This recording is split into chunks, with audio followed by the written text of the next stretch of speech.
America, Tom Hand here with Americana Corner. Today we're discussing the Battle of Tippecanoe.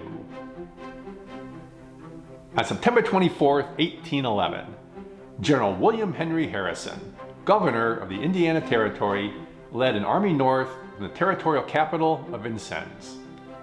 His objective was to break up a large gathering of Indians at Prophetstown, near the confluence of the Tippecanoe and Wabash rivers, that were led by Tecumseh and his brother Tenskwatawa, better known as the Prophet, and were part of a confederacy organized by Tecumseh to resist American settlement in the Ohio country.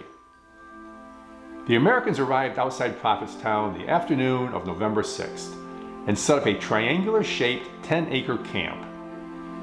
Harrison's force consisted of 700 militiamen from Indiana and Kentucky, including 100 cavalrymen under Major Joseph Davis, and 300 soldiers of the 4th Infantry led by Colonel John Parker Boyd.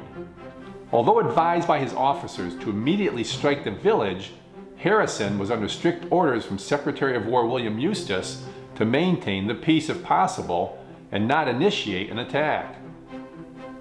Due to a lack of wood, the camp was not fortified with breastworks, but Harrison ordered the troops to sleep with their bayonets fixed and cartridge boxes ready. Tecumseh happened to be away recruiting southern tribes for his confederacy, so the responsibility for dealing with the American army fell to the Prophet. Although prior to leaving, Tecumseh had stressed that a battle was to be avoided at all costs, the Prophet felt he must do something. Knowing that his followers believed him to be possessed of special powers, the Prophet recited mystic chants over the 600 warriors that the Prophet declared would render them invincible to American bullets. Thus armed, the warriors attacked shortly before dawn on November 7th. Despite precautions taken by Harrison, the speed of the Indian attack was extraordinary, and a few warriors were in the camp before the Americans could respond. But Harrison kept his cool and brought reinforcements to the endangered northwest perimeter, which quickly stabilized his lines.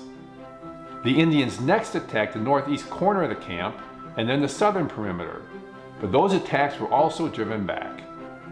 At first light, Harrison counterattacked, and the fury of the American charge was too much for the Indians, who broke and fled north. The determination of the American soldiers and General Harrison's calmness under fire resulted in a great victory. But it was costly, as Harrison's army suffered almost 200 casualties. Harrison ordered Prophetstown and several thousand bushels of corn burned, destroying the Indians' food supply for the coming winter. 2 days later, the Americans marched back to Vincennes and a hero's welcome from the grateful citizens. Tecumseh returned in the spring to find that the confederacy he had worked so hard to create had fallen apart. But within months, his hopes would be revived as the United States declared war on Great Britain and drove the British into Tecumseh's waiting arms. Next week, we'll discuss the start of the War of 1812. Until next time, may your love of country lead you.